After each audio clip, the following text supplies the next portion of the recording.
Few minutes movies के दोस्तों, आज हम जिस मूवी की एक्सप्लेनेशन करने जा रहे हैं उसका नाम है स्प्लिट। फिल्म के स्टार्ट में हम केविन के बारे में जानते हैं जिसे मल्टीपल पर्सनालिटी डिसऑर्डर होता है। केविन के अंदर 23 अलग अलग लोगों की पर्सनालिटीज होती हैं और इसका इलाज इसकी डॉक्टर कैरन काफी टाइम से कर रही होती है।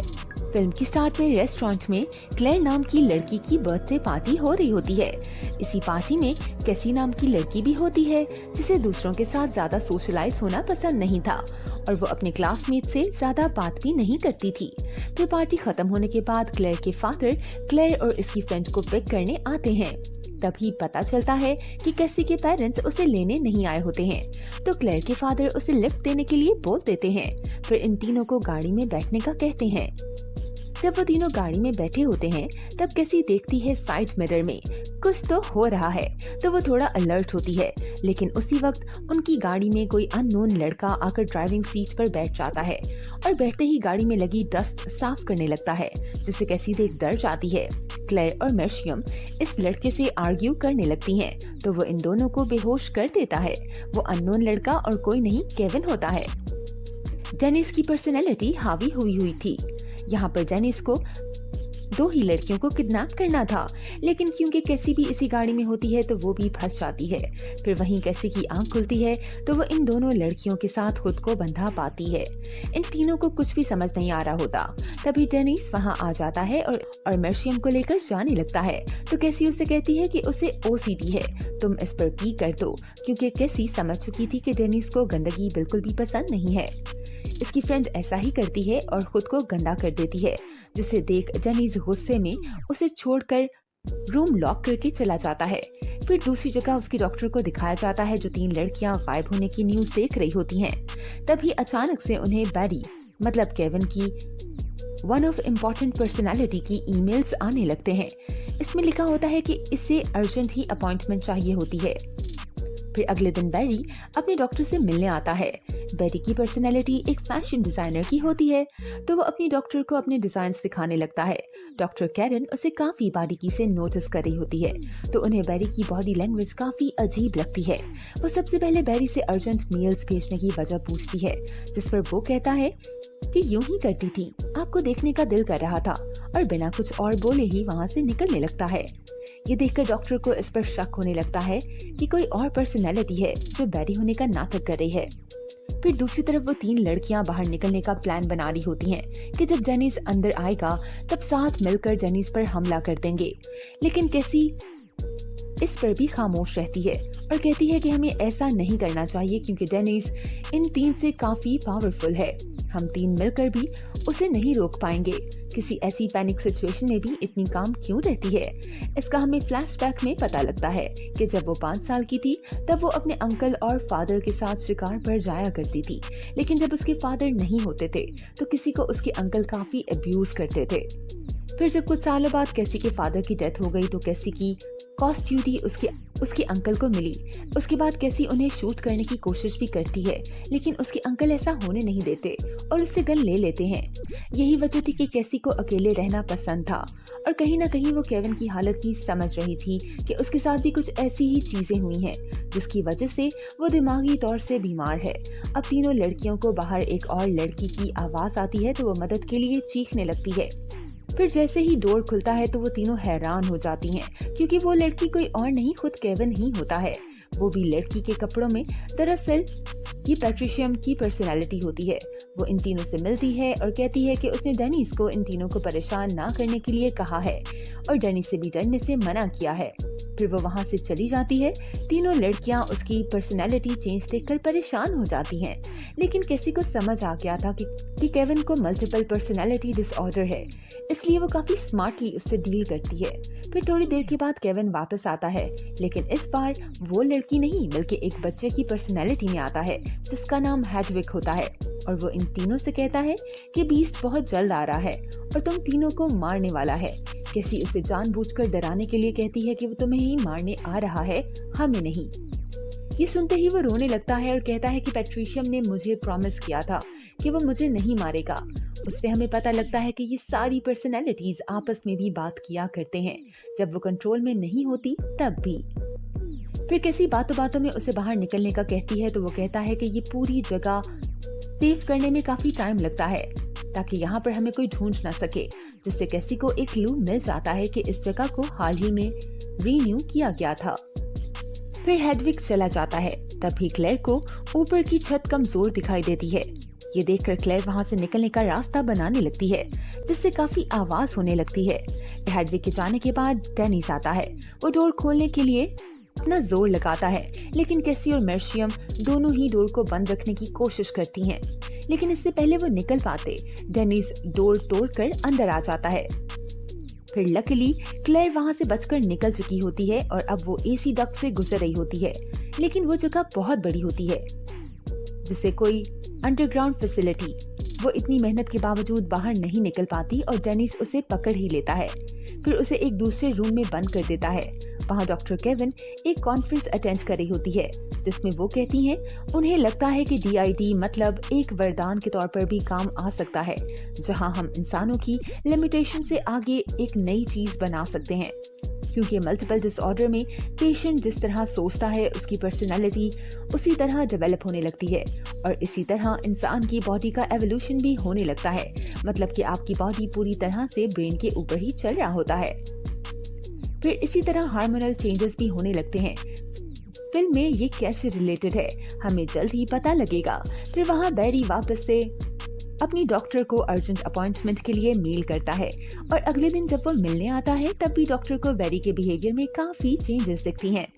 वो बार बार चीजें सही रखने की कोशिश कर रहा होता है, तो उसकी डॉक्टर अंदाजा लगाती हैं कि ये डेनिस की पर्सनालिटी है जो बैरी बनने का नाटक कर रहा होता है, क्योंकि डेनिस और पैट्रिशियम को काफी टाइम से कंट्रोल में आने के लिए बैरी रोक रहा था, क्योंकि इन दोनों के थॉट्स काफी अलग होते हैं बाकी 21 पर्सनैलिटी से।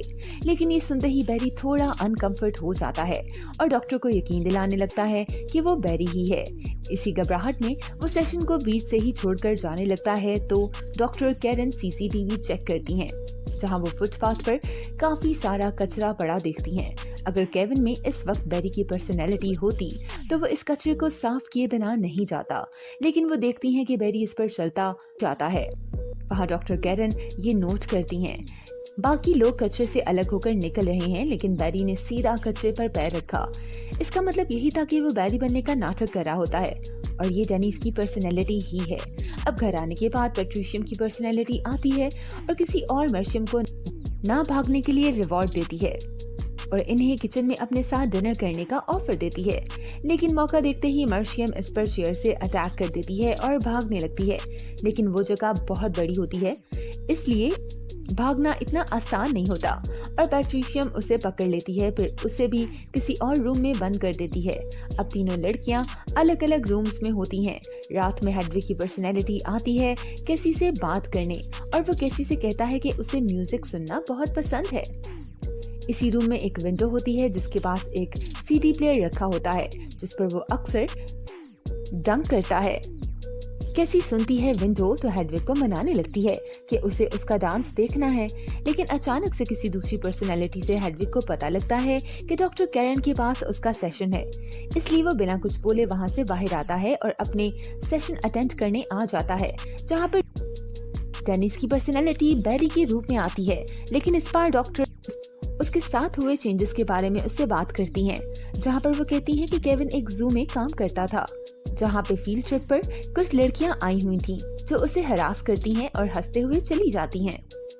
लेकिन इस इंसिडेंट की वजह से केविन पर काफी गहरा असर पड़ा था, क्योंकि बचपन में इसको काफी ज्यादा अब्यूज किया होता है, और फिर वो लड़कियां भी वैसे ही कुछ करने की कोशिश कर रही होती हैं। तो इसी वजह से केविन को प्रोटेक्ट करने के लिए डेनिस की पर्सनैलिटी बनती है, जिससे लड़कियों में और इन्हें सताने में काफी इंटरेस्ट रहता था। जैसे ही डेनिस ये सुनता है तो उसकी पर्सनैलिटी बाहर आती है और वो डॉक्टर को कन्फेस करता है कि उसने और पैट्रिशियम ने कंट्रोल लिया है, और वो काफी टाइम से बैरी की इनसे बात कर रहा था। डेनिस पहली बार डॉक्टर से मिला था तो डॉक्टर उससे कंट्रोल लेने की वजह पूछती है। तब वो बताता है कि मैं और पैट्रिशियम ये मानते हैं कि 23 पर्सनैलिटीज मिलकर भी केविन को प्रोटेक्ट नहीं कर सकती, इसलिए हम 24 पर्सनैलिटीज मतलब द बीस्ट को लाना चाहते हैं। ये सुनकर डॉक्टर हैरान और परेशान होती हैं, क्योंकि उन्हें किसी भी न्यू पर्सनैलिटी को आने से रोकना था। इसलिए वो उससे पूछती हैं कि बीस्ट रहता कहाँ है, तो वो कहता है कि वो ट्रेन यार्ड में रहता है। तब डॉक्टर उससे कहती हैं कि 24 पर्सनैलिटी असल में नहीं है, क्योंकि तुम्हें तुम्हारे डैड ट्रेन यार्ड में छोड़कर चले गए थे, इसलिए तुम इस जगह से काफी कनेक्टेड हो। डॉक्टर उसे समझाती हैं कि बीस्ट ऐसा कोई भी नहीं है, क्योंकि उन्होंने बाकी 23 पर्सनैलिटीज के साथ बीस्ट को नहीं देखा था। दरअसल यहाँ डॉक्टर उसे यकीन दिलाना चाहती थी कि बीस्ट कोई पर्सनैलिटी नहीं है और इसे प्रोटेक्शन के लिए किसी और पर्सनैलिटी की जरूरत नहीं है। डॉक्टर इसे काफी समझाने की कोशिश करती हैं और देखते ही देखते सेशन खत्म हो जाता है और वो घर आ जाता है। यहाँ पर उसमें वापस से हेडविक आता है और कैसी को अपने रूम में लेकर जाता है और अपना डांस सिखाता है, जिसे देखकर कैसी बहुत रोने लगती है, क्योंकि वहाँ कोई विंडो नहीं थी, बस वॉल पे बनी एक पेंटिंग थी जिसमें विंडो बनी हुई थी। फिर कैसी को वहाँ एक वॉकी टॉकी मिलता है। वो इस पर हेल्प मांगती है तो उसे कोई सीरियसली नहीं लेता। ये देखकर हेडविक को गुस्सा आ जाता है और जनीस की पर्सनैलिटी आ जाती है और वो कैसी को उसके रूम में बंद करके आ जाता है। दूसरी तरफ डॉक्टर कैरन अपने घर में अचानक से बैरी की मेल्स देखती हैं जिसमें वो उनसे हेल्प मांग रहा होता है, जिसे देख डॉक्टर कैरन फौरन उससे मिलने उसी जू पर चली जाती हैं जहां केविन काम किया करता था। तभी हमें पता लगता है कि वो तीनों लड़कियां उसी जू की बेसमेंट में बंद नहीं।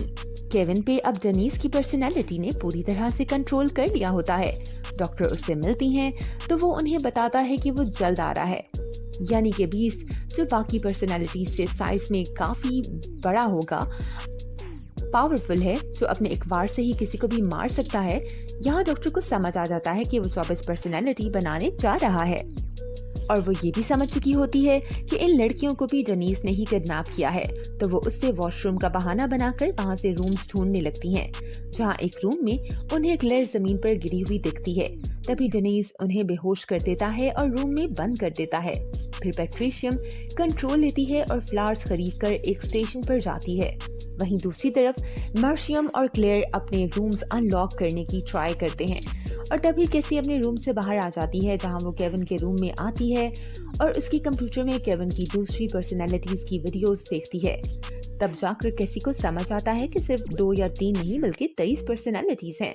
फिर वहीं दूसरी तरफ पेट्रिशियम ट्रेन के इंजन की साइड आती है और बर्न ट्रेन में चढ़ जाती है और देखते ही देखते वो बीस्ट बन जाती है, जो कि बहुत ही बड़ा दिख रहा होता है। ये और पर्सनैलिटीज सारी काफी पावरफुल दिखाई देती हैं। लाइक अ मॉन्स्टर, ये होती है उसकी 24 पर्सनैलिटी, मतलब कि दी बीस्ट। फिर वो सारे रास्ते किसी जानवर के जैसे चलता ही जाता है और जू पहुंच जाता है, जहाँ पर डॉक्टर को होश आ चुका होता है, लेकिन वो उन्हें मार देता है। लेकिन मरने से पहले डॉक्टर एक खत लिखती हैं जिसमें केविन का पूरा नाम लिखा होता है और उसके बाद क्लेयर और मार्शियम को भी मार देता है। फिर वो कैसी को भी मारने जाता है तो कैसी किसी तरह खुद को बचाते हुए वहाँ से भागने लगती है और भागते भागते इसी रूम में आ जाती है कि जहाँ डॉक्टर की लाश होती है। फिर उसे वो लेटर मिलता है जिस पर केविन का पूरा नाम लिखा होता है। तो जैसे ही बीस्ट वहाँ पहुँचता है और कैसी पर हमला करने लगता है तो कैसी इसका पूरा नाम जोर जोर से लेती है, जिससे केविन की एक्चुअल पर्सनालिटी बाहर आ जाती है और उसे अपना आखिरी टाइम याद आता है जब वो बस में बैठा हुआ था। इस हादसे को करीब 3 साल गुजर चुके थे, मतलब 3 सालों से केविन पर इन 23 पर्सनैलिटीज ने कब्जा किया हुआ था। फिर केविन अपनी डॉक्टर की लाश देखता है तो समझ आता है कि ये सब उसकी वजह से हुआ है। तो वो कैसी को कहता है कि उसकी कबर्ड में रखी हुई गन से उसे शूट कर दे। जैसे ही कैसी गन निकालने लगती है तब तक बीस्ट की पर्सनैलिटी आ जाती है और अब केविन का पूरा नाम लेने पर भी बीस्ट की पर्सनैलिटी पर कोई फर्क नहीं पड़ता। लेकिन कैसी कैसे भी करके वहाँ से भाग आती है। वो काफी जख्मी होती है, लेकिन अब भी वो हिम्मत नहीं हारती और फौरन जाकर केविन की ड्रॉ से गन की बुलेट्स लेकर गन लोड कर लेती है और केविन यानी बीस्ट को शूट करती है। लेकिन बीस्ट पर बुलेट्स का कोई असर ही नहीं हो रहा होता। तभी बीस्ट देखता है कि कैसी की बॉडी पर कुछ निशान होते हैं, जिसे देख वो समझ आता है कि कैसी भी बचपन में किसी न किसी से अब्यूज हुई है, जैसे उसे खुद उसकी माँ अब्यूज करती थी।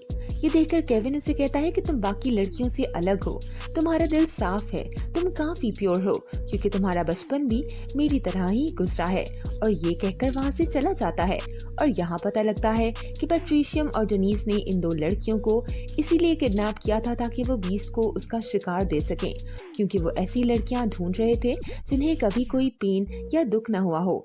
कुछ टाइम के बाद कैसी वहाँ बंद होती है तो जू का एक वर्कर वहाँ आता है और उसे वहाँ से बाहर निकाल लेता है, जिसके बाद वहाँ पर पुलिस आती है और सारे मामले की इन्वेस्टिगेशन होती है। जू के बेसमेंट में उन्हें केविन की काफी सारी अलग अलग पर्सनैलिटीज की अलग अलग चीजें भी मिलती हैं। वहीं केविन को दिखाया जाता है कि इसी बुलेट लगने पर कुछ भी चोट नहीं आई होती। दूसरी तरफ कैसी को नर्स बताती है कि उसको लेने उसके अंकल आए हैं, तो वो अपने अंकल की सारी सच्चाई पुलिस को बता देती है।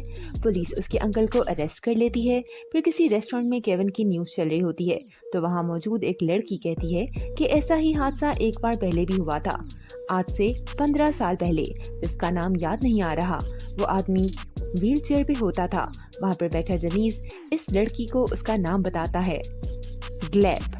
इसके बाद ये फिल्म यहाँ खत्म हो जाती है। चैनल को सब्सक्राइब करना मत भूलिएगा।